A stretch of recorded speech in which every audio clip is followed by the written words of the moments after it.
You're listening to Champion Cinema with Chris and Chris.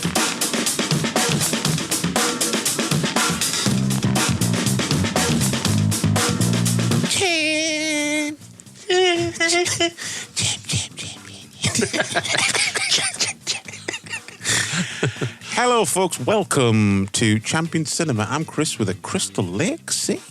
And I'm Chris with a Ken Hodder K. And we're taking a little departure from semi-Christmas themed movies because we realised it's Friday the 13th today. The show goes up. Rare occasion that it happens in December, right? I guess. I think so, yeah. I mean, we should have looked this up, but is this like a once every decade sort of thing? I'm not sure. I did check when the next Friday the 13th is, and amazingly, it's in June next year. So June, Friday the 13th, that's Jason's actual birthday. so we should definitely do the next one then. Just shame we'll be doing Jason Goes to Hell. Yeah, true. But, you know. Is it Jason Goes to Hell and Jason X? Jason X, yeah. So at least there's some fun there Jason to be X had. is fun. Yeah. So this week, the last two that we haven't covered on the show, we've reviewed all of them, and we've done a commentary for 6, but we've never done 5, New Beginning, or 8, Jason Takes Manhattan. So that's what we're doing today. I can't believe we haven't done these two, because it's so weird. I have, like, memories of taking notes or something, but maybe I guess I didn't. So weird. I don't know. I think maybe there was one time where we were going to do a Friday the 13th show on Friday the 13th and we didn't. Yeah, it could have been that. What I'm thinking. Like I watched one of them or something. Yeah, it could have been that because there was at least a few times where we were like, "Oh bollocks, we missed Friday the 13th," or like we'll plan it and we went, yeah. We took one of our like 4-month hiatuses for no reason. Yep. Yeah. Shall we get cracking? Champion Cinema.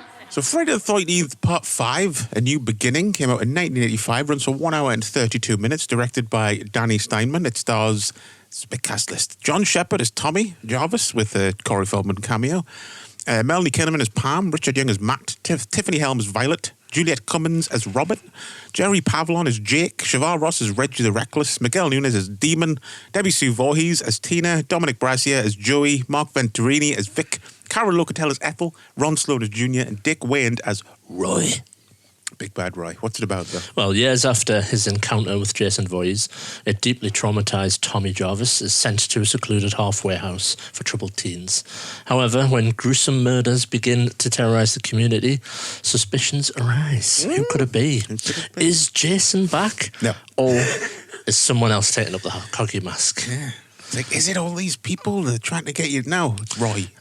Yeah, and let's start on that point, I guess. The whole new beginning, and I think it's an interesting idea. I think there was a kernel of an idea there. Yeah. To have the end of the movie, Tommy's he gets a bit too far. He does. He oversteps the mark a little bit. Yeah, it does young Tommy with his die. That weird sound bit. Yeah. That's over it. And yeah, I think it would have been a stronger movie if it had just been Tommy, rather than this whole fucking convoluted, I'm the paramedic man at the start of the movie. We'll get to that later, because it's the most fucking ham-handed explanation scene I've ever seen in a movie, I think, possibly. So that is a shame. I also think it's cool that they got, like you mentioned, Corey Feldman. Yeah, it's cool that they got Feldman back. Yeah, I it's guess. a little cameo, a little dream sequence to open the movie. Yeah, bit of a paycheck for him. It said it was 85, and most things say he was busy with the Goonies at the time. So that's pretty cool that he took the time out of a Spielberg movie to follow up his role in Friday the 13th. I wonder if, and this is just a pure, it could be nothing at all, but I was thinking to myself, I wonder if, he had signed a 2-picture deal maybe, and that was one way, maybe it's so they had the option to have him come back and reprise his role, but then they decided not to go that route, and then just to get out the contract, they were like, we'll film a dream sequence and have I'm not sure. From the sounds of other people that have had the door left open for them, it was always just I wanted to come back and then offered us no money. So I don't think they were in the habit of going 2-picture deal. We've got a sequel planned. Back then. Yeah. And it was always just we'll see if it's a hit, then we'll decide if we want to make another one. You know what I mean? Yeah, true. Yeah. It was before the days of fucking Marvel with the like universe maps that they put. life deals and stuff. There's like 5 films that all interlink and stuff, and you're like, fuck off, man. Just make one film and see where you are See if after it's that. good first. But yeah, this this is obviously the black sheep of the series. It's the odd one out. Yeah, and it's Jason never isn't in it. no technically. Apart from a vision, like a nightmarish vision and stuff, and a dream sequence, but it's never really acknowledged in the series. Like 6 doesn't really, it doesn't ignore it, but it doesn't acknowledge it. You know what I mean? No, it's kind of a reset, right? Yeah. Pretty much, because he's just like there. Like the reference that he's been in an institution, Yes. and that he's just got out. But like, and even in 7, there's that big montage at the start. 0 clips of 5. They're just like, fuck off, didn't happen. But I was thinking, I was like, I'm sure there's something about it in the novelization of 6. So I found it. Mm-hmm. The opening like chapter, or like, is it the epilogue? Basically sums up the ending of part 5 and what happened next, which I thought was interesting. Oh, really? So basically, it just says, it's nothing amazing. Basically, Pam walks in the room, Tommy's there with the mask, and Pam basically goes, "You're being stupid." And he goes, "Sorry." And then has a bit of therapy and he's fine. So basically, it's just, something, something happened. Something happened. But I guess we should talk about Danny Steinman first. The infamous Danny Steinman. Bit of a porn guy. Well, that's the thing. It's like, people always say, and I've said it as well, but I forgot he really only ever did one porno. He did one porno as his first movie. Then he did a horror movie called The Unseen, which he took his name off because he wasn't happy with it. And then he did Savage Streets, obviously, which we reviewed on the show. Classic. One of Stacey's favourite movies, from what I understand.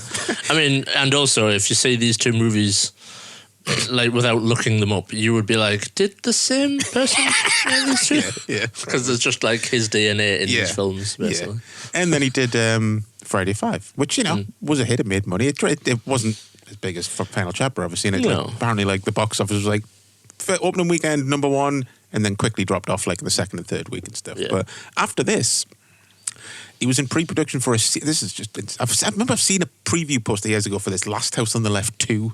And it was like from the producers of Friday the 13th, and he was going to direct it. And they were like in pre-production location scout, and then the producers realized they didn't have Wes Craven's approval. So Wes Craven was just like, no. And it fell through, and Steinman never made another movie. Yeah, I did notice that when I was looking at his IMDb, reminded myself. I think like shit. Like from his quotes in the Crystal Lake Memories book, it kind of just said it like it hit him a bit hard, and he was just like, fuck it. So it's kind of sad, really. Yeah, definitely. It is sad when you look at somebody's filmography and just there's a sudden stop. Dead. And it's not like he didn't pass away until he was 70, like about 5-6 years ago, I think. Yeah, I was going to say it wasn't too long ago. No. Yeah, crazy. But yeah, there's a lot of conflicting stories about him. Some people on the set saying he was like kind of short-tempered and a bit mad, and others were like he was a sweetheart. So it's just it's hard, when some people have an interaction with him on a bad day. Some people don't. Different perspectives and stuff. And he was very straightforward, from what I understand. I've said in an interview with him before, and he's very just blunt. And I think probably that rubs people the wrong way, I guess, maybe sometimes.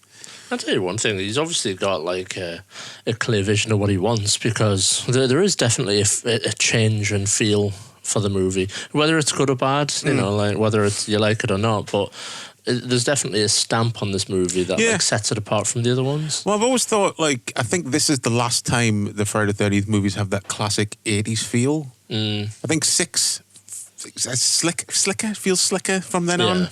But this does have its own feel compared to the first 4 as well, though. Yeah. But there is times, though, where, like, it feels like a really violent episode of, like, Murder, She Wrote or something. So it's like, there's points with the fade-outs, which I'm not used to in Friday the 13th movies, and you feel like the commercials are about to come on. Yeah, definitely. Yeah, and that's what I mean, like, whether it's good or bad, there's definitely a tonal shift to it. Because obviously, I suppose the elephant in the room is, like, the like, kind of upping of the comedy. The 2 things that it has more of than the other ones is comedy and tits. Let's be blunt. He loves boobs, does Danny Steinman. Yeah, it pretty much it gets straight into boobs straight away, doesn't it?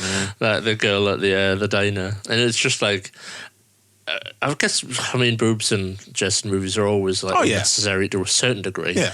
But they're just like... They're always there. But they're like super unnecessary. And it's just like, I'm getting undressed in front of a mirror. And then there's like a scene later on where somebody's like combing the hair or something, but it's just topless. It's like, okay. Yeah. Like at least in the other movies, when there's a topless bit... It's always a sex scene. Yeah, mucking about, having sex and all that. So it's like, you know... But yeah, in this it's more like I'm just doing the dishes, but I'm going to take my top off and I got wet. Still gravy all over myself. Yeah, it's like, okay, strange. And I mean, there is this story in Crystal Memories with an actress who is in, I can't remember who she plays. I think it's just the girl who is when they're having sex in like the camper van in part 6. I think it's her. She auditioned for the role that Debbie Sue Voorhees plays, which is amazing that there's someone in this called Debbie Sue Voorhees. Yeah, that's cool. And she was just blown away that, like, as she said, she didn't have a problem with nudity. She just didn't like the fact that during the audition, Danny Steinman was basically like, show me your boobs. She was like, no. Straight into it. And then said, like, you tried to, like, take her to dinner and stuff like that. Oh. She was just like, I'm away. And then, Yeah. thankfully, you know, she got a rolling 6 and stuff. But, yeah. So, Yeah, fucking hell. Yeah, I always think, you know, I can't remember the character name, but the like the skinnier girl who gets her boobs out in the movie and she gets stabbed through the bed. Oh, yeah. That's it. Yeah. My headcanon is like, they were just shooting that movie and she was like, I'm quite happy to get my top off if you want to. And they're like, really? Okay then, yeah. And that's the reason why she's just topless in that scene. It's not, to be fair, it's not too far from the truth. It was more a case of like, let's just make her naked in this scene. And she was like, all right, fine. Like, fucking hell.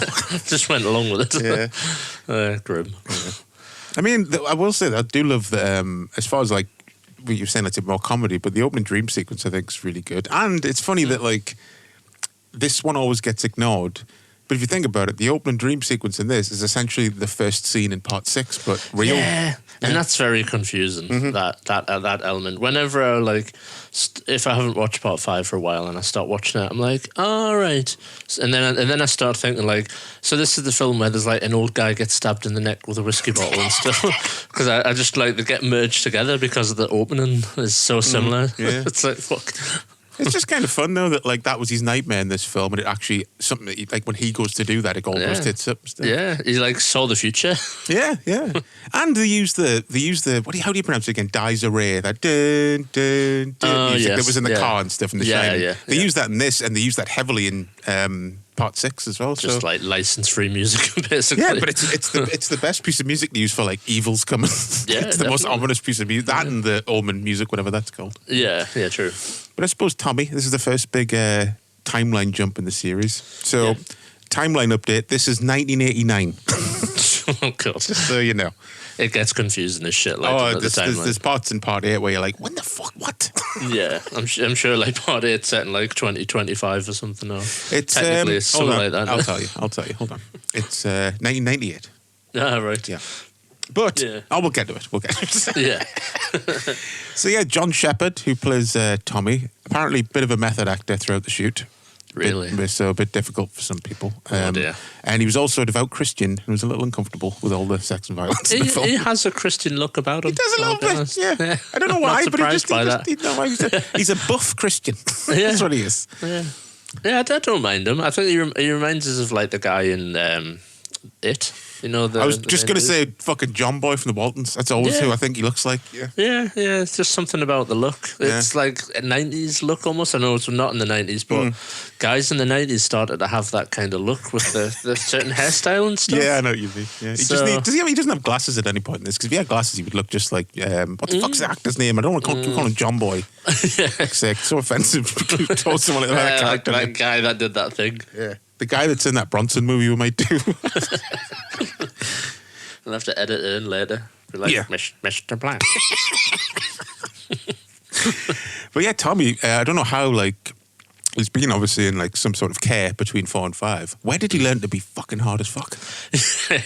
He's got a bit of karate moves going on, hasn't he? He puts a guy through a table with a Death Valley driver at one point during breakfast. That's like one of my favourite bits, to be fair. When the guy's all like, hey man, just being a dickhead. And Tommy's like, I ain't having none of your shit. Just gets him on his shoulders and F5s him, basically. It's awesome. So, yes, go on, Tommy. Fucking sort him out. And that bit where he like batters Junior. Like, I know it's a stunt guy doing it, but like the punches are so good. I always think that looks super vicious and brutal. Yeah, definitely. Yeah, it's proper going for it. Yeah, it's almost like, again, like I always wonder, are these elements of things that we're gonna be more expanded upon, but then never happened. Yeah. It was going to be a scene where he like did some karate on Jason or something, and then they're like, nah, That's what I was going to say. I was like, where are these moves in part 6? He would have, you know why? Because he would have battered Jason in the first 10 minutes and just kicked him back in his coffin. Just fucking punched his head off his shoulders. He was a corpse. He would have battered him. Totally. Just, is that F5 him? Yeah. Back into his coffin. Just power bombs him straight back into the coffin. Fucking casket match. But no, I think John Shepard's good. He's very intense in the film. Like whether that's a part of his a bonus from his method acting or something, but he's good. He definitely looks troubled. Let's put it that way. Yeah. I think he's an okay lead. I think that the downside for me is just that he disappears from the movie several times, and I know it's like a deliberate thing because they're trying to like up the suspicion that it's him. Yeah. But then, like, I don't know, I just don't feel it works. Like, I think the film would have hung together better if he was actually the Jason killer and stuff. Or not, and it was something smarter than what they ended up with. Because I think, like, when he comes back later in the movie and it's, like, finally revealed that he's definitely not Jason, they don't really, like, dwell on it or anything. They're just, like, he's just there at the door and he's like, oh, shit, Jason. And then he like gets involved in the fight. Yeah. And it's like, what? Like, that's strange. Because the other kind of red herrings in the film are like, I guess the guy, like Matt, the guy that runs the home. Because he just fucking disappears. You never see him again. Another guy that disappears. The next time you see him, he's dead pinned to a tree, right? I guess. Yeah, sorry, you do see. Yeah, when Palm finds him, But essentially he disappears from the film because he just goes off driving somewhere and that's it, he's done. Yeah. Next time you see him, he's dead. Yeah. It blew my mind when I realised he's the guy who plays the guy who gives River Phoenix his hat in Indiana Jones in the Last Crusade. Yeah. He is a very Harrison Ford looking bloke, isn't he? Yeah, he does have that. He's one of them guys where you think, do I know him from something? He's just got one of them faces. And also as well, something I realised this time, the guy who plays the sheriff, like the grey hair, Sheriff Tucker. Oh, yeah. He's the guy that gets shot through the peephole in Hard Target, the like corrupt doctor. Really? That's cool. There's a few people in this that like, obviously you got Miguel Nunez who plays Demon and the guy who plays Vic who kills the guy with the axe at the start. They're both from Return of the Living Dead. Yeah. The chick who plays Robin, they get stabbed in the bed. She's in Slumpire Massacre 2. So there's a few people who went on to other various. I think maybe Return of the Living Dead might have been out before this. I don't know. You got young Chris Tucker, obviously, playing the little kid. Yes, that is a young Chris Tucker. Yes.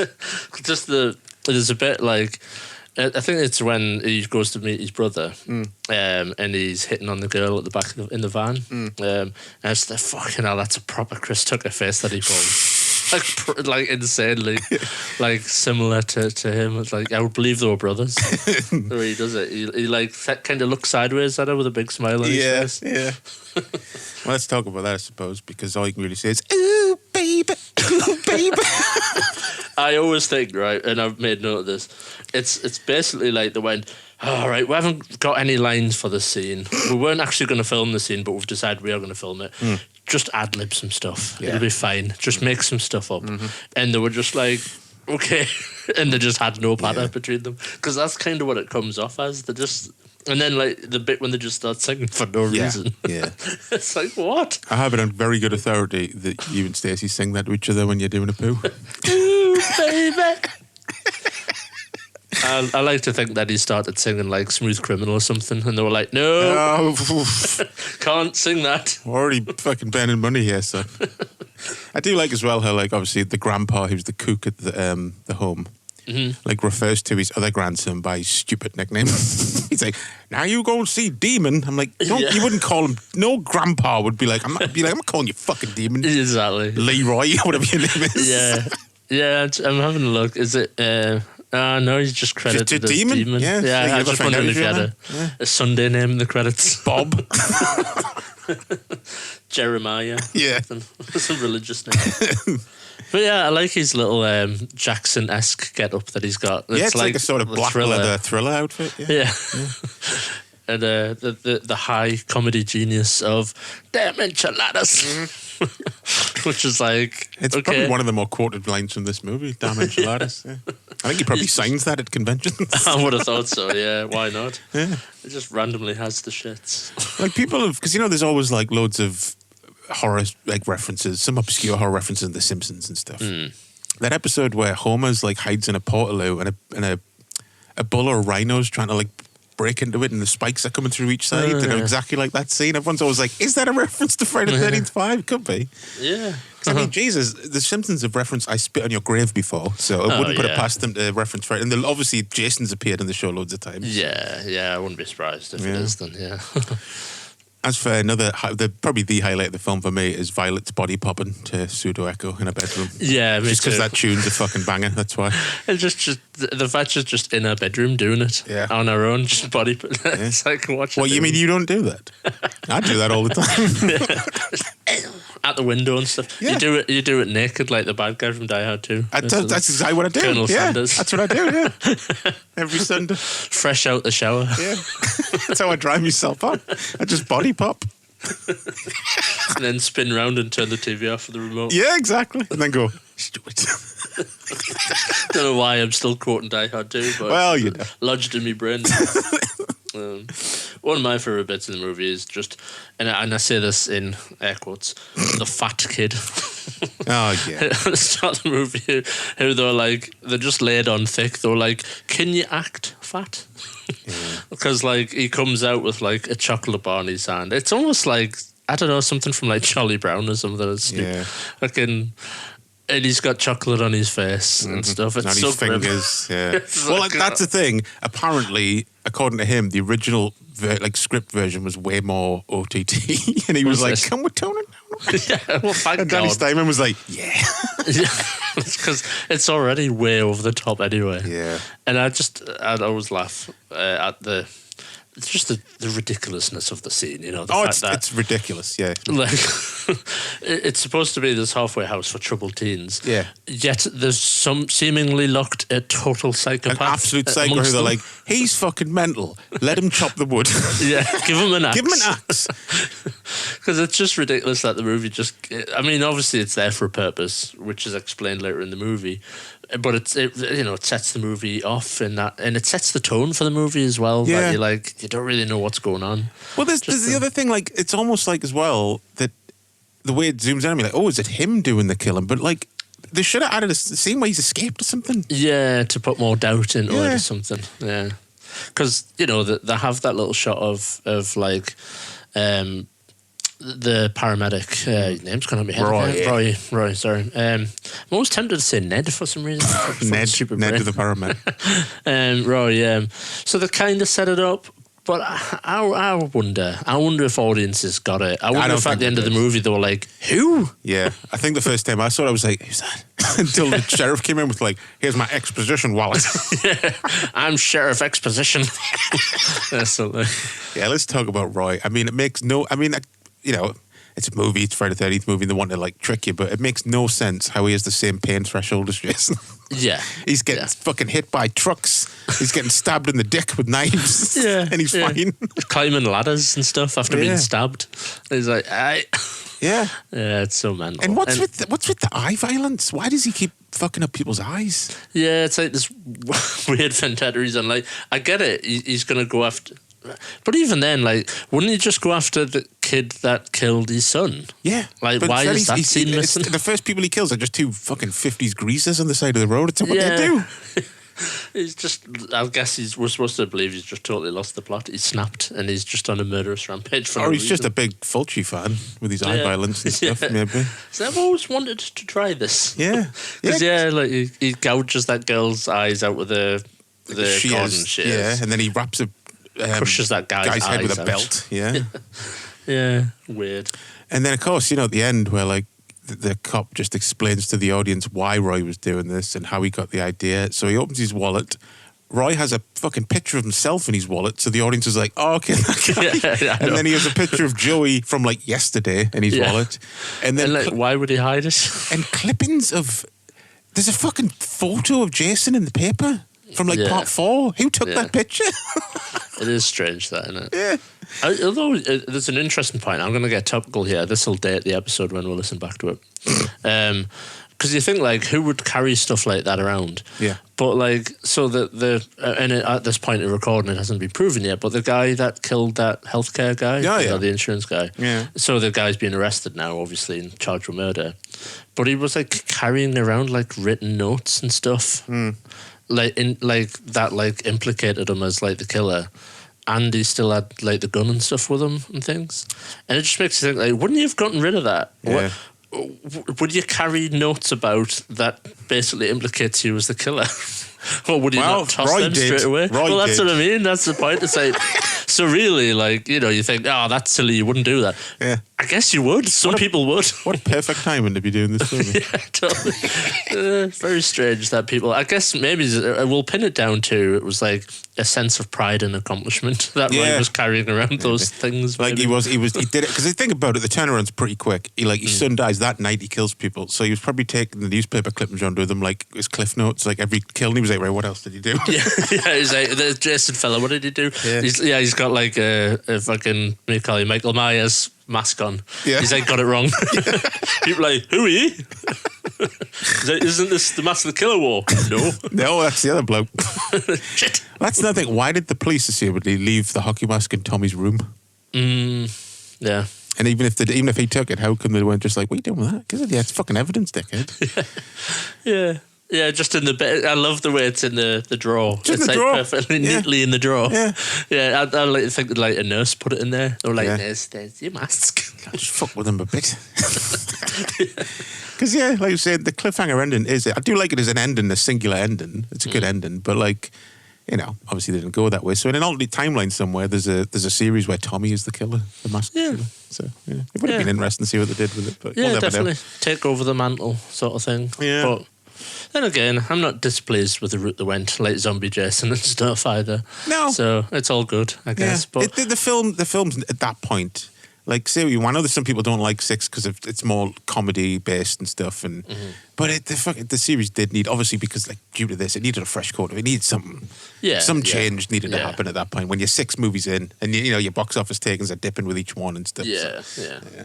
And your last film killed the character and stuff. Yeah, exactly. Yeah. You've got a problem. Yeah, exactly.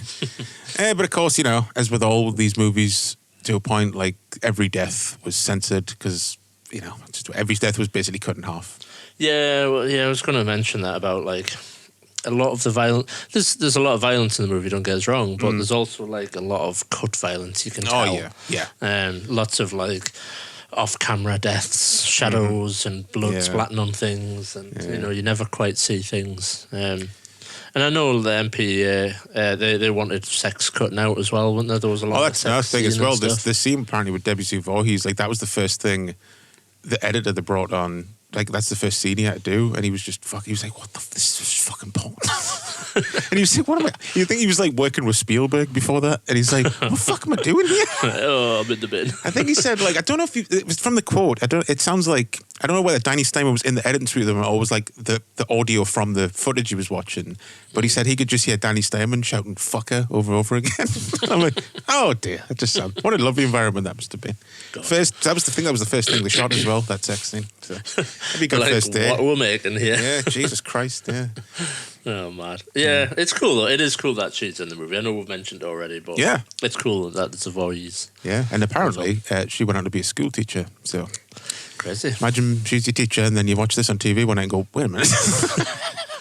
So I guess merch. You want to go to merch? I think we should probably mention the neighbours before we move I was going to on. say, we need Yeah. to mention Ethel and Junior, who are just like out of fucking Cannonball Run or something. Yeah, like they're probably the weirdest addition to the movie where they just feel totally out of place. Yeah, it was funny watching it this time because I've seen this movie so many fucking times. Yeah. But watching it this time, I was trying to just like come at it from it's hard to, but come at it from just like a fresh perspective. And when you do that, you're like, yeah, especially if you watch like 4, then 5, you're like, these characters are very not part of this universe. Yeah, and But again, I love them though. they suffer from the same thing as like, were they just told ad lib as well? Because I think there was a bit of ad libbing in there. It's from her anyway. I know Yeah, that. she's all like "fuck doodle" or something. I don't know what they keep saying, but there's just random shit. She keeps going on about a stew and like, "You love my stew." Yeah. It's like, I think my favorite bit for just being absolutely needlessly brutal when that like homeless guy comes and wants to do some work for a meal. oh yeah, Just was like, go scoop up all the chicken shit and put it behind the barn. She just walks back in the house and goes, fucking ugliest man I've ever seen in my life. yeah. Like, was he? He wasn't particularly ugly. Because it almost tries to set him up for a split second as a red herring as well when he's watching them in the woods, Yeah. canoodling, and then he just instantly gets stabbed. Oh, it's not him. Yeah, I mean, let's face it. Maybe there's another criticism of this movie is like most characters get introduced and die immediately. Yeah. Like apart from a couple of the kids, but everybody else they're like, "Hey, I'm the local sheriff," and Yeah, well, I Just thought stab maybe immediately.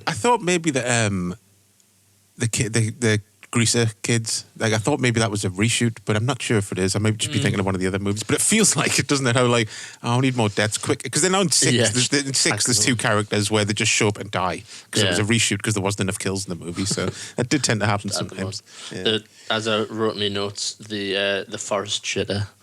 The guy who's like, fix the car, I need to go take a shit. I'm Yeah. like, who takes a shit in the forest? 50s Greasers. Like, have a wee, yeah, but Yeah. just go off and have a shit. Like, did he wipe? Unless you've brought like wet wipes and some Yeah. toilet roll with you, then Like, he just pulled his leather trousers back up and just, he was all slippy and slimy back there. yeah. Unless he like wiped his ass like a dog on the grass. Maybe. That's how greasers do it. Yeah, that's how they do it because they're fucking hardcore. But yeah, Ethel and Junior are mental and fun and weird and yeah. Junior's a good. It goes out good with the when he's on his bike and gets beheaded and stuff. It's quite funny. I think overall, like, because I don't want to give the impression that I dislike the film. I think it's quite an easy watch and quite fun. It's just like it's for a film where it's like seen as the worst one by some people. It's still like. It's just super watchable. I think it's like it's because it's just it's not. It's almost so bad it's good, but not really. Some of the dialogue is clunky as fuck. It feels like it had one draft, and they're like, "That'll do." I guess. Yeah, they just launched into it. You know, I like the idea of copycat sort of killer, or like I said, somebody else being Jason. In the grand scheme of things, it's the most original one of the lot of them. Yeah. Just the execution, and they just needed. The script needed more time in the oven, like you said, really. They needed to just refine it a little bit more so it made a bit more sense. Because, you know, they were genuine with Final Chapter. That was supposed to be the last one. Because the producer was like, I want to move on to other things. Like, 'cause he was a young producer, and he was like, I want to do something else. And but then the money came in for 4, and they're like, fuck. They're like, all right, new beginning. Start again. Yeah. As for Metro stuff, of course, NECA have done Part 5 figures. So they released, the first one they released, I'm just reminding myself, but was from the dream sequence, yes. So it was just Jason, and it was from the dream. I think I vaguely remember when they announced it, everyone was like, what the fuck, what you doing? Like, because Jason's not in that movie. And then when they like unveiled it, they were like, that makes sense. Yeah, it's like from the dream sequence. I like how it comes with the random fucking hockey mask from the poster that's not in the fucking movie ever. Yeah, the like with the glowy eyes. It's a nice touch. Even though I've always looked at that box and been like, why? Yeah, so weird. Like Paramount, you've made 4 of these fucking movies.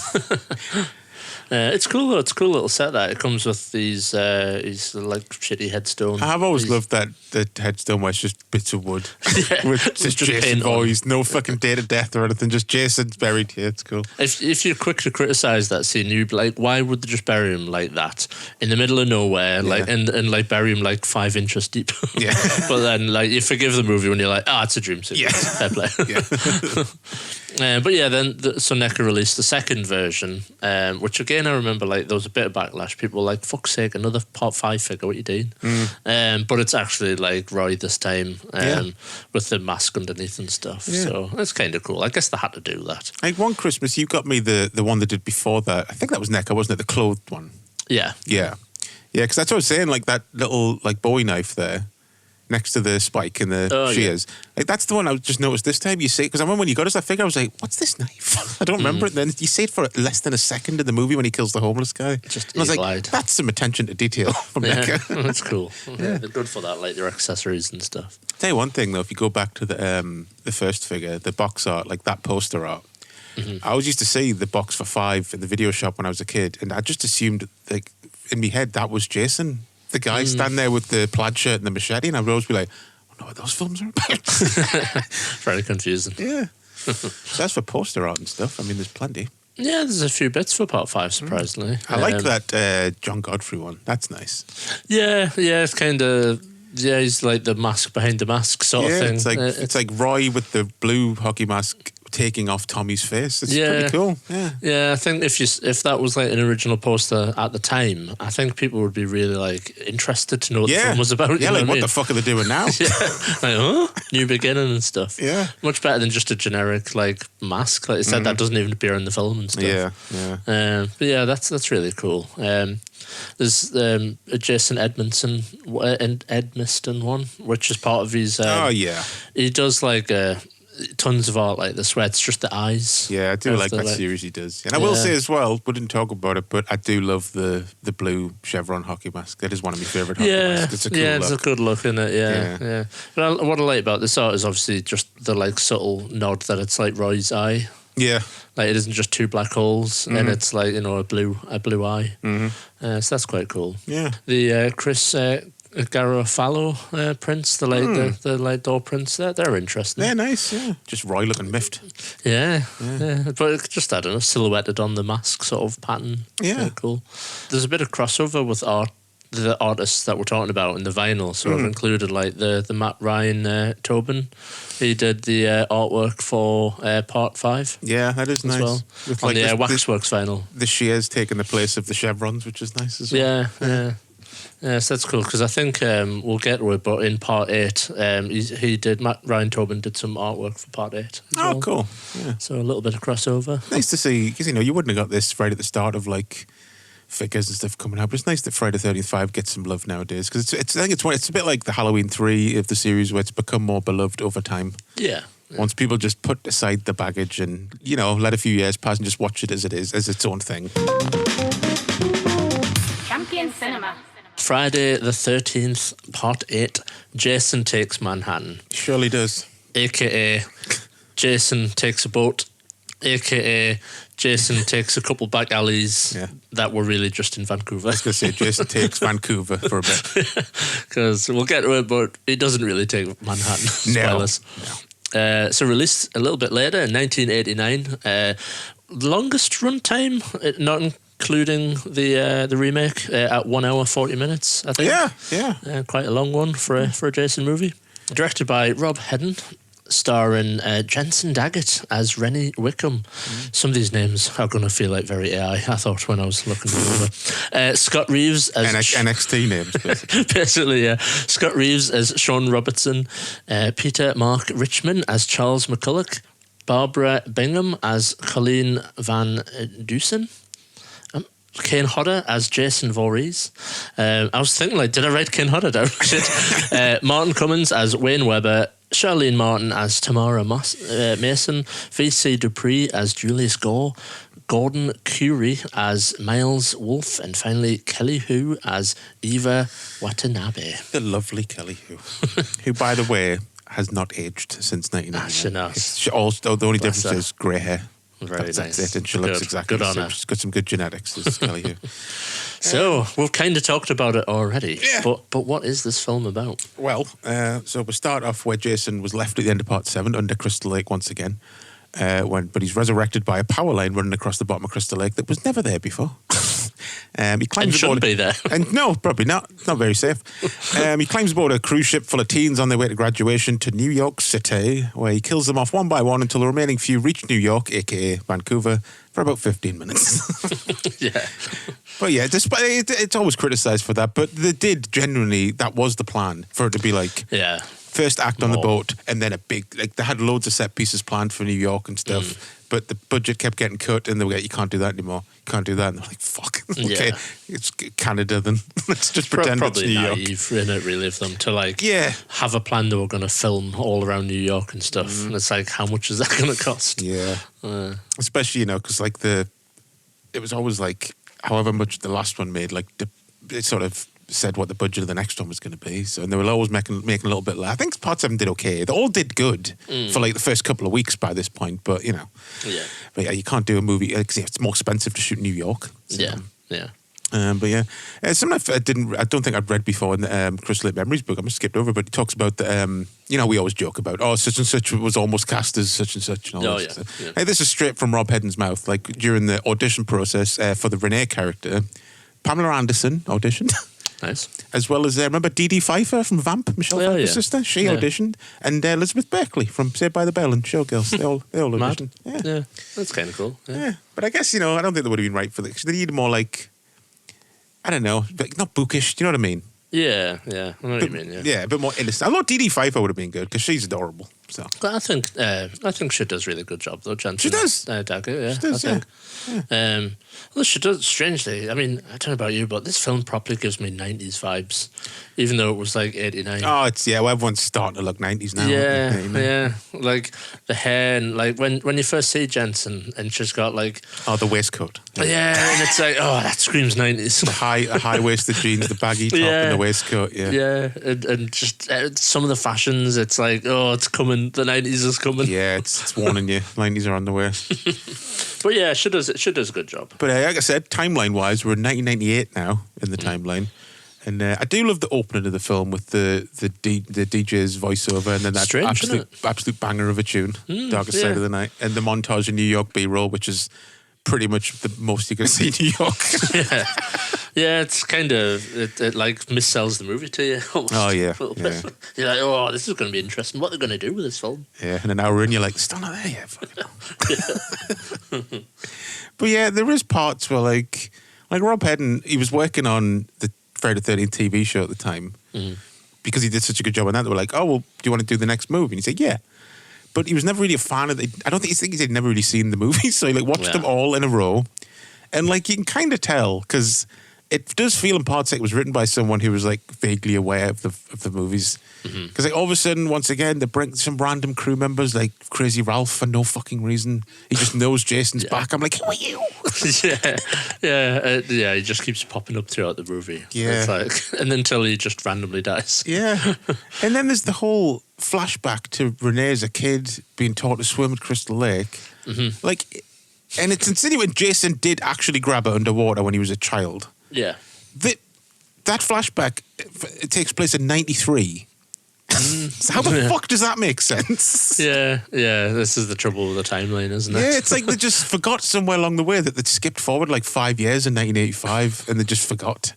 Because why is Jason sometimes a normal kid and then sometimes he's deformed and then at the end, of course, he just turns back into a kid? And I'm like, what? Yeah. Well, we'll get to that. Is that it doesn't it needs to differentiate when she's having a weird psychic vision and when she's not. I don't know. Yeah.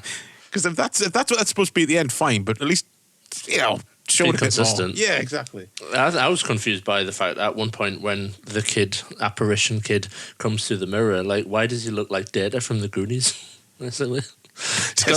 He's got the same hair and stuff. I could swear for a minute I was like, is that just an Asian kid playing him?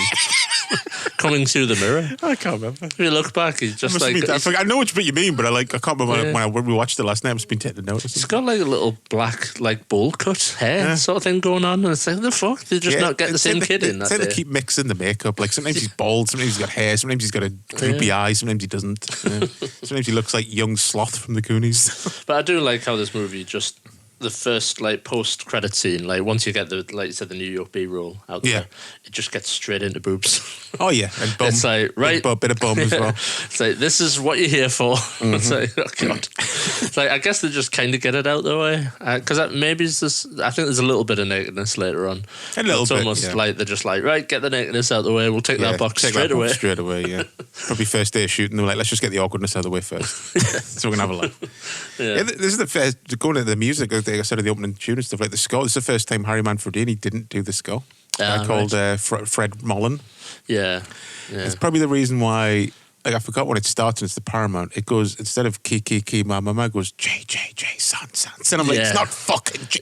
Yeah, it's the misremembered, what the music's like. It's probably just a bit of poetic license, I guess. Just a fresh coat of paint. Because I'm sure most people in the 80s thought that's what it was anyway. Yeah, true. Yeah. Yeah, the music's all right, but it is lacking in this. You movie, can tell it's not Harry Manfredini. Yeah, definitely. It doesn't have that the just terror and suspense in the music sort of thing, which I think is a big part of the other Jason movies. Oh yeah, his fucking scores are 40% of those early movies. Really. Yeah. No, just the weird thing they do as far as sound goes with when Jason appears, he laughs. Well, yeah, I've got that in my notes that, when he gets resurrected, there's a... Yeah, it's like he's not fucking Mum Ra. Like, what the fuck? I guess he is, basically. Apparently. Yeah, well, he looks like fucking Toxie at the end. Like from the Toxic Crusaders. Not Toxic Avenger, Toxic Crusaders. It's one of them with this film where I have mixed feelings about Jason in this movie. I think Kane Hodder does a really good job. Well, he always obviously. does. Yeah. I think he's got great presence. I think he does that like standing powerhouse, but then like frighteningly fast when he needs to be, sort of thing. But then, the like unmasked stuff, and basically he's really good in this movie and he's really shit in this movie. The Jason portrayal, unfortunately. I don't think any of that's Kane Hodder's fault. Oh no, definitely not. Yeah, no, I'm not laying that at Kane Hodder's fault at all. It's just a crappy, like the prosthetics at the end, or the unmasked face of Jason. Yeah, it's like, really, is that the best you could do? It's so bad, yeah. Like, especially considering 7 came before this, which is highly, considered one of the best unmasked Jason looks, and it is. Yeah. Like that and 4, basically. Yeah. And to go from that to this, it looks just... Yeah, it looks like it's from a kids' movie or something. Yeah, I don't know. Like, I know they had budgetary problems and stuff, but but save your money for that. Exactly. Everyone waits for the unmasking bit at the end. If they're going to do an unmasking, and if you're going to show it full frame, bang on camera, fully lit as well. It's not in the dark or anything. You're just like, come on, fucking spend some money.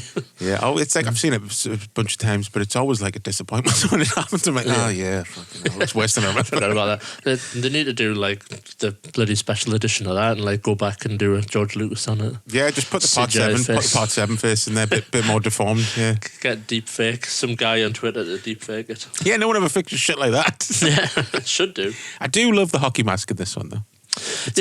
I like. Firstly, I like how he gets it, because he climbs back onto the boat, and obviously you have that fake out with the kid who's like, he's doing his best to not get laid by scaring the girl. He's like, "Ooh, I'll pretend I'm going to stab you. Pretend I'm a serial killer."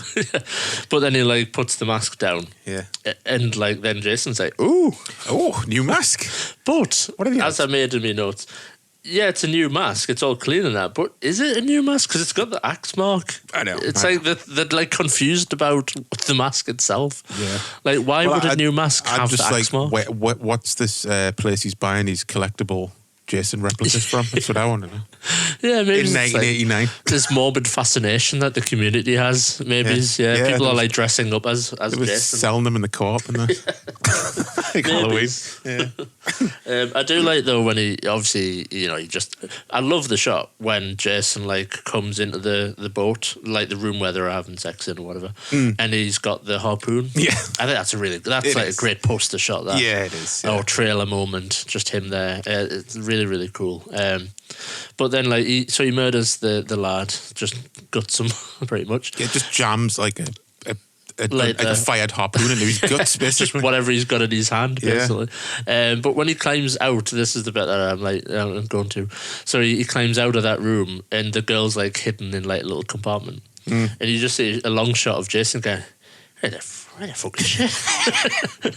Like looking about. I don't know why, but I just always think that's really funny. Just him going, "I can't find her." There's a bit like that in 3 I always like as well, when just like hiding in the rafters in the barn, and Jason just like comes in all imposing, and he's like, "Oh fuck, where's she?" And he's just like knocking shelves over, like, "Fucking hell!" And they're getting annoyed.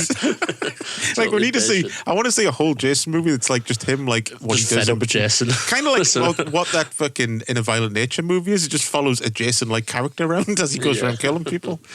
Do you know who I wish was the main character in this movie, though? JJ, the rock chick with the flying V. And she's the first she doesn't to get die. enough. No, she doesn't get enough, does she? No, she dies straight away. But just be a nice change of pace to have someone like a bit different as the main heroine. Yeah, rather than the like, "Oh, I'm smart," or that sort of white and pretty. Have someone with like a bit of edge to them. You know what I mean? Yeah, definitely. No, I agree with that. Because I always forget she dies straight away, and I'm always I forget how quick she's introduced and dies. Yeah, it's like she's literally like, back to "Hey, back. look at me, play me guitar. I'm going downstairs to die." Okay, that's literally it. She goes downstairs into the TARDIS boat that they're on, basically. Yeah. Well, it's like, because that scene must have been shot in like, I don't know, like a decommissioned power plant or something, or a looks like it, steel doesn't mill it? or something. Yeah. It does not look like the innards of a cruise ship. No. Quite a small cruise ship as well. It's not like some giant fucking cruise liner, is it? Yeah, because let's. I guess it's good. Like pivot to that. Like the setting. I like the setting. I like that it. To be fair, I think the movie would be better if it was just all on the ship and it was just the Jason on a ship movie. Yeah.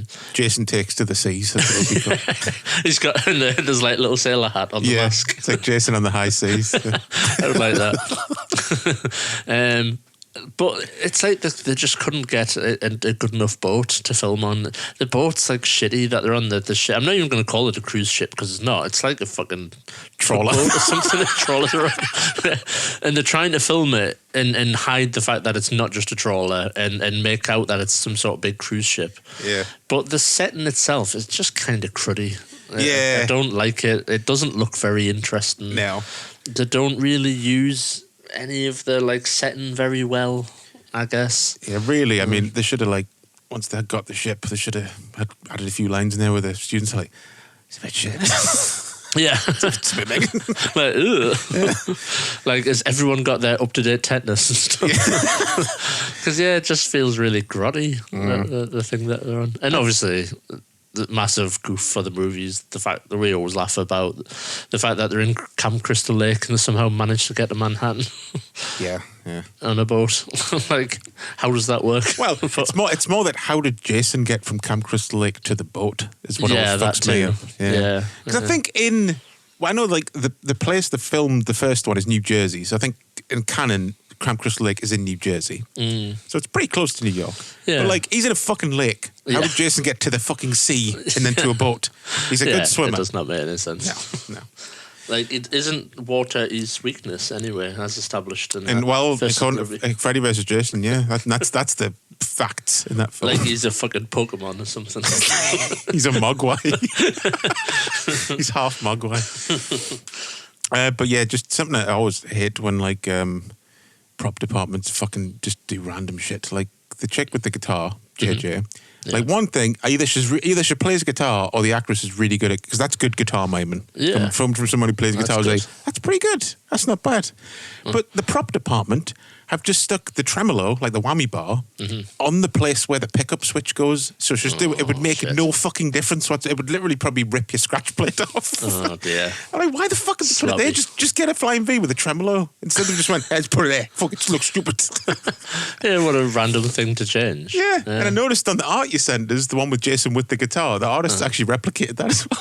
Oh, really? So I was like, that's good. That's accurate to the film. They just used actual footage as reference, I guess. Yeah. And also the fact that they didn't do a new take when Jason hits her with a guitar and the blood hits the camera before the guitar does. Yeah, it's kind of like choppy, that, isn't it? Yeah. Come on, you would have noticed that during filming. And went, let's do it again. Yeah, strange. Yeah, because that's, I guess, another thing about the movie. Like, I feel like this is another example of like a Jason movie where the deaths aren't very inventive. No, once again, I mean, they're not anyway, but there was stuff cut out as usual. But even then, they're just a bit like, overdone. Like Kelly Who literally just gets choked to death. Yeah. Like, in some ways, it's kind of grim that he just does that and tosses her away. I was going to say that fucking the stunt woman does a hell of a job. I think on the documentary, it's Kane Hodder who goes, I was well impressed with that stunt because like, it's hard to just throw yourself to the ground and not be limp. You know what I mean? Just look dead. Yeah, because she does look dead. But it is just random that he's like, at this point in the movie, he's like, can I be asked? I'm just kind of chuck you and toss you away. Say, I just need weapons here, man. But there's other stuff like they almost get it right. The dude with the camera, the nerdy camera guy. Yeah. I feel like there should have a better way to do his character would be that they establish during the initial scene that he has to take his glasses off to like use the camera, but he's like blind as a bat without without his glasses. And I know they kind of do this, but like then he loses his glasses later on in the movie, which he does. But like they like linger more on he has to use the camera as his way to see. Yeah. And something about that leads to his death. Yeah. But instead, like, Jason just pops up, knocks the camera out of his hand, and just tosses him like over the side. And After he accidentally shoots some innocent crew member to death. yeah, yeah, and I just feel like it's like stuff like that. Like I don't know, but maybe they could have just done really simple thing, like he's looking through the lens and he pans up really slowly, and then the camera gets pushed through his head or something. Yeah, something like that. You know what I mean? Like more just using the situation. Yeah, it just honestly feels like the inventiveness wasn't there in the whoever was coming up with the kills. Yeah, because it's just like even the scene where, like, you know, we love The Beautiful Game, aka Dots. Yeah, because there was a scene with the guy that Julius is boxing. Yeah. He was supposed to get stabbed in the eyes with darts. And then they set it up in the movie as well. There's a big shot of a fucking dartboard at one point. Yeah, I clocked that. But then they thought, it's a bit lame. So they reshot that with the scene where he jams a rock in his tits in the sauna. Yeah, yeah. And even then, that's just like, really? You're jamming a rock in his stomach? It's just a bit weird. I don't know. There's something about it that's weird. Yeah. There's multiple ones. You know, the teacher guy, he gets tossed out of a window and then dunked in a barrel of grotty water. And it's just like random. Yeah, he deserved. He's a twat, so he deserved like to get his head smashed in. Yeah. Hey, why is he not? He was crushing heads in the last couple of movies. Why is he not crushing heads anymore? Yeah, definitely. So yeah, you're definitely right. The inventiveness has kind of gone out of this movie to some degree. Like, which is sad to see. Yeah, because I was reading in the Crystal Lake Memories book today, like that scene that they had to reshoot with the sauna. That's not Kane Hodder as Jason in that scene. Yeah, is it not? And it might be because I know that the guy who plays him in Freddy vs. Jason. Oh yeah, he's the kook. He's the kook. Yeah. So you technically get Jason versus Jason in this movie. Yeah. I could believe that maybe they did just quickly don the suit to do that. Yeah. I think he might do the stunt where they try and run Jason over in the back alley. That might be him as well, I think. Right. Yeah. Cool. So he's technically played Jason twice. That's mad. I'll tell you one death that is brutal, but not, like, it's not like graphically violent. The Tamara's death in the bathroom, because she's naked and it feels very vulnerable and like... Yeah, she just gets like pushed into the mirror. And then when Kane Hodder comes in and just punches the mirror out. It's that bit, yeah, I'm always like, oh, he's mad. he's fed up now. Yeah, it's really scary. Like, and the fact that when he punches through the door, it looks like it genuinely scared her, I think. Oh, yeah. I could believe that, yeah. She's probably like... Yeah, I wouldn't be surprised if one of those things where they were like, okay, after three, two, and then he did it type of thing. Yeah. It seems to really get her by surprise, which is good. I guess you've got to do that sometimes with horror movies to get a realistic reaction. I think there's like another moment in the movie when Jensen Daggett's being like pulled towards the porthole, so Kane Hodder punches the porthole out and like grabs her and starts trying to pull her like into the porthole almost. And there's like a shard of glass that's like tipped forward. And I noticed this in the trivia where I was looking, so I was watching out for it when the bit came.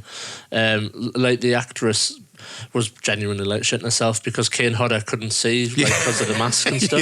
So he was like dragging it towards the window, and like she was like a massive shot of glass like going into her eye, basically.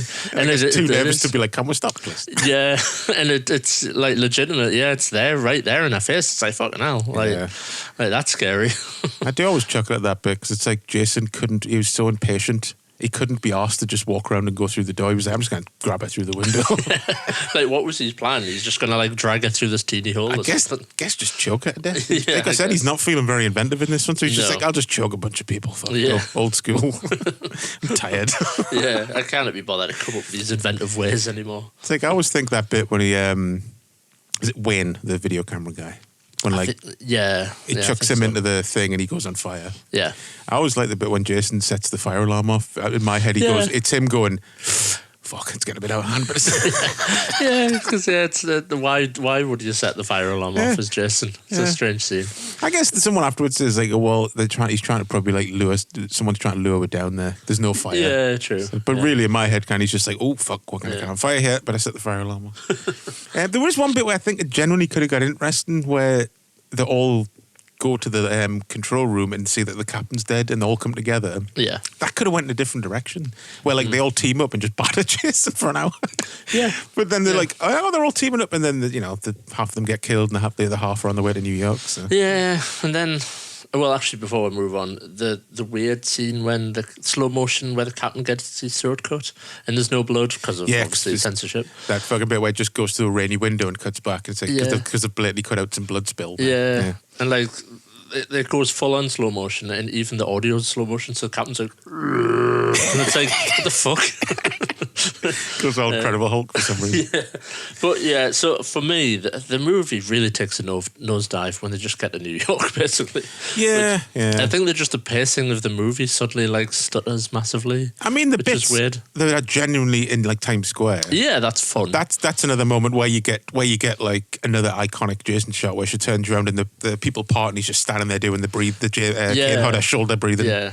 And that's great. And the bit with the punks when he kicks the boombox and stuff. That's yeah, great stuff. yeah. Like, there should have been more of that, basically, Yeah. which is, shame for them that was the intention and it Yeah. didn't come to pass. But, I mean, it's ridiculous. They get to New York in, like, within 2 minutes. They get held up by, like, 90s or mid-80s, like, rappers. Well, or that was New York, I'm I sorry. guess.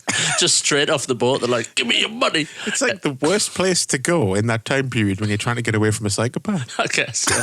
Grotty New York before 9/11. Like, we'll be fine. We'll just walk through these dodgy as fuck back alleys that are full of rats and junkies. We'll be fine. But it really takes obviously a super dark turn. Oh, yeah, where they just take her away. And Yeah, they're like, we're going to rape you and pump you with drugs. yeah, and it's stuff. fucking... Like, at that point, Jason becomes the fucking anti-hero of the movie. Yeah, he it's saves a kind of life. Strange. Yeah. And I never liked as well how he stabs a guy through the chest with a syringe. No, Yeah. through the back and it comes out his chest. I'm like, how? Yeah, like the world's strongest syringe. I don't mean to fucking nitpick, but how? It's a bit silly. It's to be fair. stupid, is what it is. Like he could have just punched through him. Like Yeah, I know. And it's the thing, it's like they just forget what he's like, quote unquote, capable of in Yeah. canon. Like he's literally he punches a guy's heart out through his back in the sixth one. Yeah. Do that.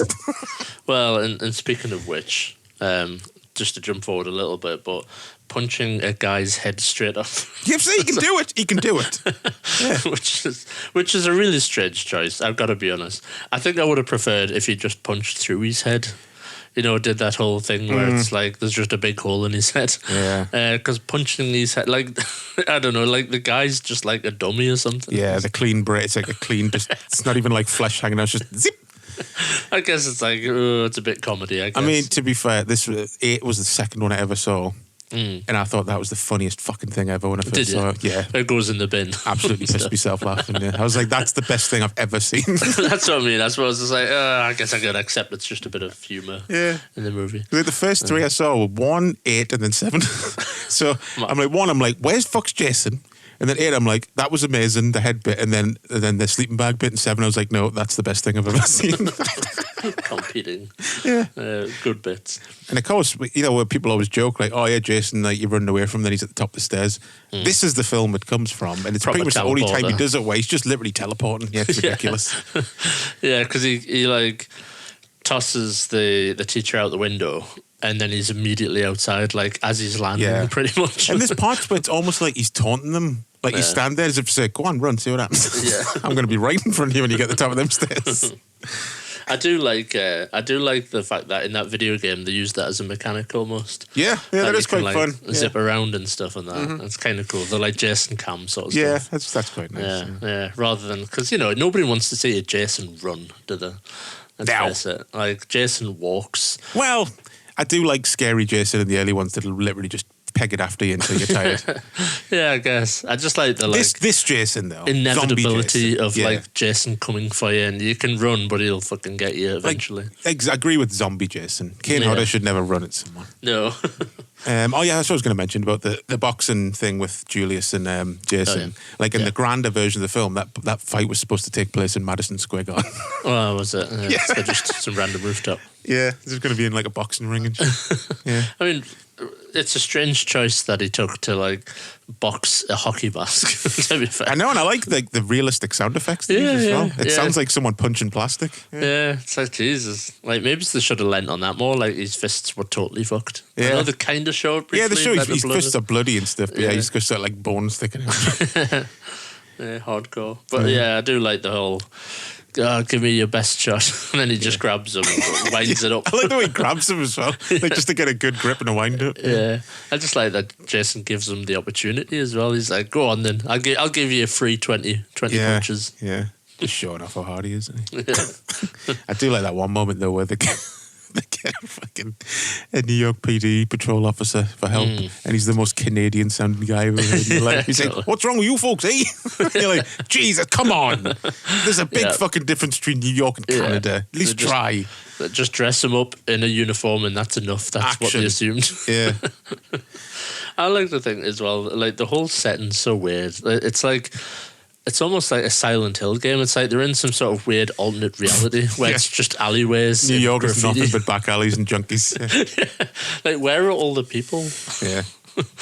It's interesting as well, obviously, with this, that Jason, like, because I always just think Jason's like, you know, he's arbitrarily just killing whoever's in front of him. Yeah. But in this movie, it's like he's got a vendetta against the characters. He like pursues them off the boat. Yeah. And like targets them. So he like walks through Manhattan, ignores like pedestrians around him, and he's just going for like the main characters. Yeah, that's true. Yeah. Which is a bit strange. Like you even just like, you know, a group of kids pull like knives on him and chains, and he's just like, "Fuck off," basically. Yeah, I'm not here for you. Flashes his face. Yeah, at them. which is funny. I like how Jason's got the self-awareness to know how fucked up he looks. Yeah, yeah. Yeah, this film definitely needed more of that. Like, it would have been a lot better, I think. Yeah, well, except if the original went forward, I don't know if necessarily if I'd want to see the original plan of like, there was stuff like of Jason on top of the Statue of Liberty and fucking just anything New York they were going to do, everything, anything, any landmark they were going to try and use. That would have been a bit too, like almost Naked Gun-ish, I think. Like throw somebody off the Empire State, but something like that. Yeah, there was a few different things they were going to do with New York, but yeah, I know what you mean. Because I even like the bit, as corny as it is, when he gets out the water and sees the hockey advert and he looks at the camera, kind of. Tilts his head. It's quite funny. Yeah. I do love the bit, though, where they go in the diner and they're like, "Please help, there's a homicidal maniac chasing us." Just like, "Welcome to New York." Yeah. Yep. There was a band, this news story at the minute where, I can't remember the name of the band, but there was a UK band went over to America recently. And the first night they were there, like, they parked up the van and went into like the restaurant or something, or a diner, and somebody came in and was like, "Does anybody own like a Ford van? It's been robbed. You might want to get out there." So like the band ran out instinctively, like, "Oh shit, let's get out there." But the guys that were robbing the van just turned around with guns and were like, "Yeah, fuck off." So they ran back into the restaurant like, "Yeah, welcome to New York." And it was pretty much that situation. Like, they rang the police and they were like, "Yeah, there's men here with guns, and they're emptying our vans and stealing our instruments." And they were like, "Yeah, if you just file a report online." And they're like, "If this happened in the UK, it would be like there'd be a helicopter out." Yeah. But in America, they're just so desensitized to like gun violence. They're like, yeah. Is anybody being shot though? Was pretty much the question of the dispatcher. And they're like, "No, they're just taking with stuff." And they're like, "Yeah, just file a report online." It's like shaming it. So, hard lines, son. pretty grim. So yeah, this band had. I don't think they lost too much, but they did lose like a couple of instruments and stuff like. So first night in America. That'd be good, wouldn't it? Yeah. So yeah, a bit of art mimicking life, I guess. Sadly, the other way around. I do love that moment where, like I said, Kessinger comes over and he just chucks him into the mirror, and then that awesome shot of the waitress looking over the counter, and you can see like through the shattered glass, you can just see Jason slowly walking past. He's like the fucking Terminator or something. At that point. There's definitely some cool shots of Jason like throughout this movie. Like yeah, definitely. Cool like Jason moments. looks great. Yeah. But I suppose we should move on to the big set piece finale. I was going to say, did you know that New York overflows with toxic waste every day? I mean, fuck. No wonder that New York was so rough in the 80s. I was going to say, I knew it was a shithole back then, but that's a bit mental. It explains the Turtles, obviously, though. Teenage Mutant Ninja Turtles. Yeah. Yeah, like, where did they pull that from? When I was a kid, when I first saw this, I was like, really? It was being like 9 or something. I imagine New Yorkers watched the movie and just pissed themselves at the end. Most like, likely. No, this isn't a thing. Yeah.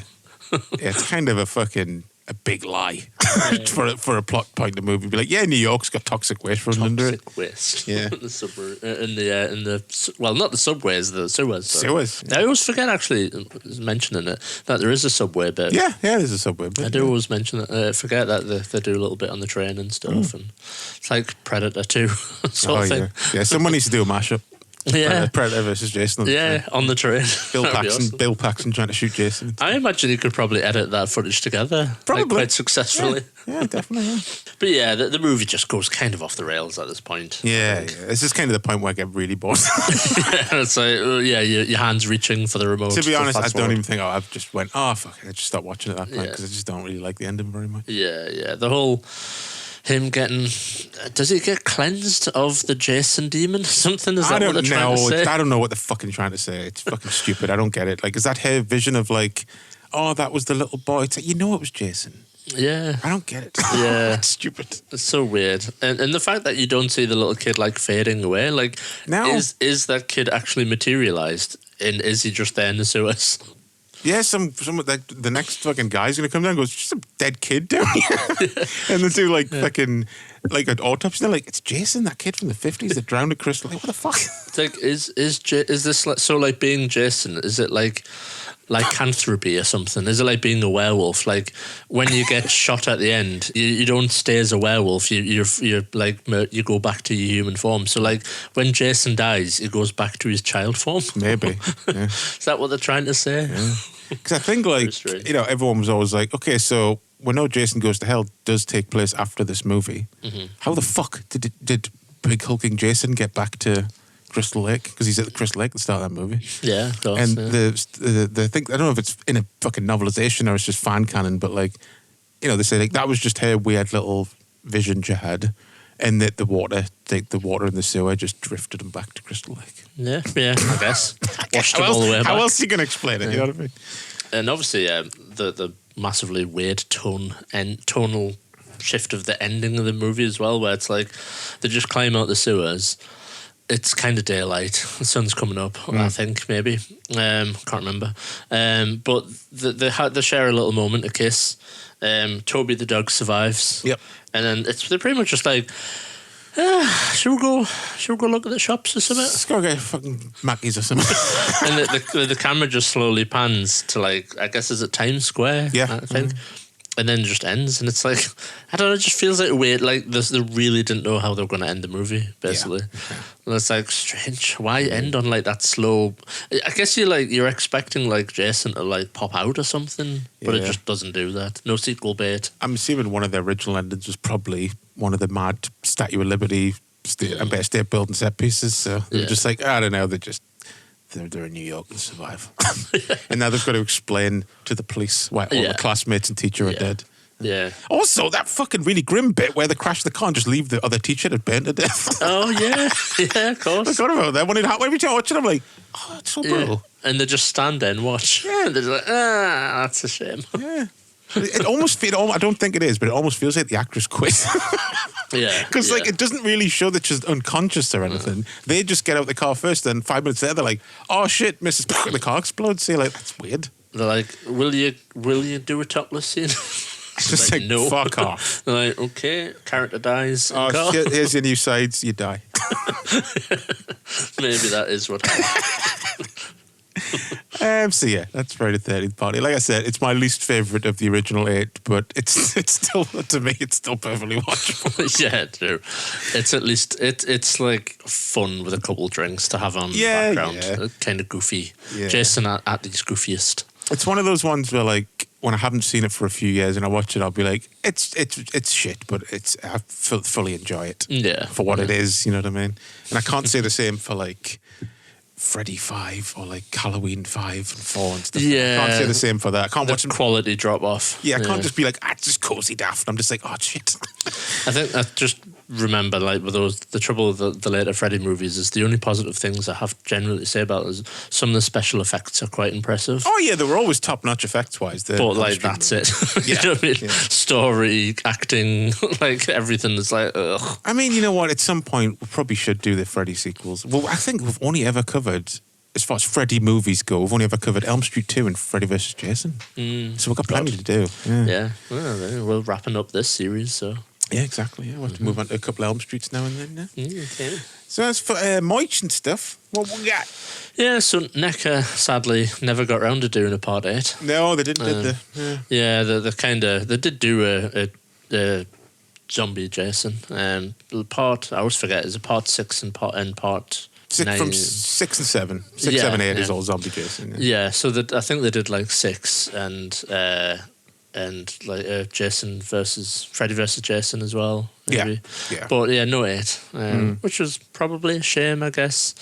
They could have even done the shithead. I guess the bad prosthetic face. Why not? Yeah, they would have had to, really. Yeah, recreate it. Yeah. This fucking sculptor's like, oh, can we not just no, it's got to be accurate. Make it look as bad as what it did. It's got to look as shit as it did on the movie. Yeah. But I think it would have still, I always hope that one day they will get back to it, NECA, maybe. Yeah, once, I think like the right things are so, I don't know what's going on actually. Yeah. He could come with like the guitar and stuff as an accessory and he'd stuff. probably have to. Yeah, it's one of his weapons. Yeah, and that'd be cool. and a hot rock. Yeah, just a little cool. Yeah, it glows maybe. Give him a couple of darts for the deleted scene and stuff. Why not? Because he doesn't really have much else. Harpoon. No. Yeah, the harpoon gun, I guess. Yeah. It could come with the barrel, the like toxic waste barrel. Yeah, that he dunks the teacher in. Yeah. So yeah, aside from that, so we've got art, obviously, a couple pieces of art. I'll do it alphabetical. So Anthony Petrie, obviously, very symbolic of New York, I guess. I like that. That's cool. Just the beheaded Statue of Liberty with the blood dribbling down on a throne of skulls as well. Very metal. Yeah, I really like the Caesar Marino one. The like subway where he's the like down low shot of him on the subway. Yeah, that's cool. That's and just making it look like, see, that would have been a scene if he just kills everyone on the subway. Yeah, definitely. Like just butchered people, went nuts. Yeah. Definitely should have been a thing there. That's what I mean about like I always see Jason as he's literally the indiscriminate killer. He's just like a murder machine. Yeah, he doesn't care who's in front of him. He'll just kill whoever. Like if you look at it from his original like goal, it was like, you fuckers killed my mother, and that's all he thinks of. So that's technically how he should think about every stranger he comes across that sees him. Like you as well. You're guilty. Yeah, you're all victims. Yeah. But yeah, no, it's a nice piece of art. I like the red. It is. I like that. Yeah, it's really cool. And Friday the 13th logo is like kind of the the subway sort of font almost. And they've got like Jason Lives graffiti. I like that. Yeah. Mariano Matos, might be butchering the name. Smashing the Statue of Liberty with a flying V. That's metal. No, that's metal. The pink flying V. Yeah. Yeah, definitely. It's and cool. look, whammy bar just on next to the knobs. Makes no fucking sense. Yeah, I'd never noticed that. I guess not being a guitar person. It'd be like putting the fucking exhaust on a passenger seat, basically. Stupid. Mad. It's cool though. Like I said, that he recreated it for that. Like, obviously took it from reference from the movie. Because there's just one bit where he trips over a body and you get a good shot of the guitar, and I was like, what the fuck? Just the whole movie's ruined for you. Yeah, I've like never noticed it before until this time for some reason. Yeah. Such a nice little bit. Yeah, that is cool. That's a cool poster. Yeah, definitely. I could see that being like the NECA box art almost. Yeah, like just that. That'd be cool. So the next, Matt Ryan Tobin. So he's the guy that did the art for the Part 5 vinyl. I like that as well. I like the adverts for Halloween 5 and Nightmare on Elm Street 5 on the billboards. That's cool. Yeah, definitely. And the hockey thing that he sees is nice as well. Yeah, little shout out like Blockbuster and stuff on there and stuff. Yeah, interesting. That's really cool. Yeah. So the vinyl as well, I just thought I'd chuck the waxwork vinyl, seeing as we did it for Part 5. Yeah. So Anthony Petrie. Yeah, it's a perfect image from the film we used for a vinyl soundtrack. Him in the portal. Yeah, it's great. yeah, definitely. Yeah. And that sums the movie up better, doesn't it? It gives you a flavour that it's all on the boat. Yeah, definitely. Yeah, Pretty much. I guess they went the right way there, instead of just having him like looming over New York City or something. Yeah. Because I guess another thing I forgot to mention was like the original theatrical poster got banned because of the I Heart New York thing. I think it was like the New York Tourism Board were like, fuck off. yeah, I did mean to mention that actually, because like, I guess their ambitions were it was going to be like a puff piece for New York or something. I don't know. Maybe it's in their heads.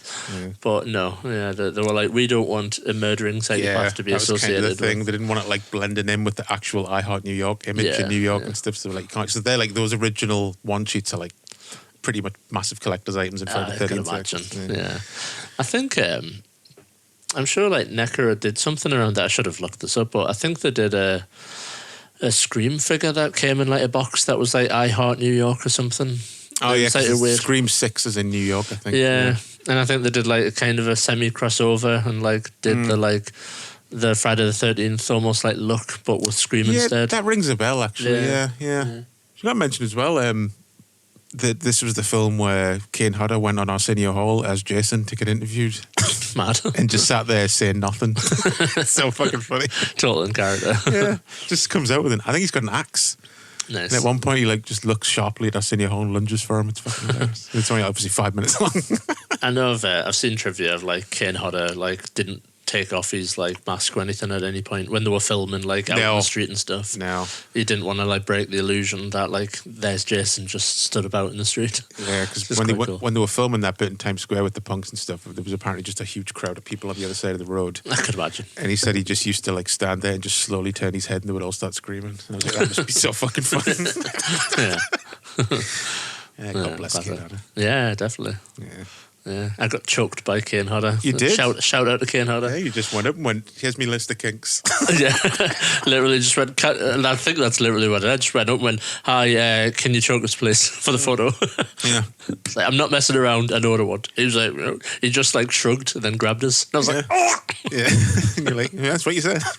Because yeah, he like did the like headlock choke, didn't he? He did, Because yeah. he used to do the full like 2 hands round the esophagus choke that Yeah. he used to. People said, hey, I thought it would just be like, you know, he lightly, but no, he fucking chokes.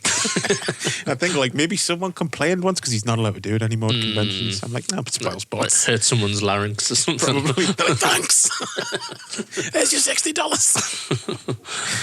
But yeah, no, it's good. It's good that he did it like in full. Just to clarify, he was literally just dressed as Jason when I had the photo opportunity. Yeah. It was just Kane Hodder, the dude, grabbing us in a headlock. It was literally Kane Hodder dressed as Jason. Jason photo op, yeah. Which was he in the part 7 or part 8 outfit? Because it was like the messed up slimy Jason, wasn't it? Yeah. Tempted to say like part 7 maybe. Yeah. Maybe. Yeah, No, Fling us I the, think part 8. I I was going to say it might be part 8. Yeah, Yeah, so Fling yeah. us the picture. I'll put it up with the post. Yeah, I'll dig it out. Yeah. So that's about it. Yes. As for home video releases and stuff, I mean they've all had big Blu-ray box set from Show Factory. Everyone's just waiting for a 4K box set at the minute, basically. Yeah. I think the first one's out in 4K, and that's it. So yeah. They've had license problems, haven't they? Basically, those films. Well, that's the thing. I don't know if it counted for that because I'm sure the box set came out when the court case was going on, unless it was like already finalised. It couldn't be affected. I don't know, but I think it's all sorted now. So you'd think so, yeah. there'd be something, a new movie or something on the horizon because the new movie would be the 13th one, I think. So Yeah. I think if you include Freddy vs. Jason. Yeah. So yeah, that's a Friday the 13th double bill. Next week, are we going to do Black Christmas and Silent Night Deadly Night? Yeah. Let's do it. Just fucking pure horror for December. Apart from Die Hard. We're like more horror than Halloween. Yeah, pretty much. Yeah. I don't know. We might like quickly bang out just one review show of that Charles Bronson Christmas movie. Why not? The TV movie that's on YouTube. So Yeah, exactly. And to link it, starring the guy who looks a bit like John Shepherd from It and Waltons. Yes. So it all fits thematically as usual. Yeah, what a weird connection. Exactly. Yeah. Perfect. So until then, you can find us on Instagram at Champion Cinema Pod, T-Public, if you want a little T-shirt. Rate and review the show on Apple Podcasts and Spotify if you could be so kind. That would be beautiful. That helps the show a lot. And until next time, I will see you down the pit. See you in the evening. I'll see you down the lake. See you in the boat. There you go.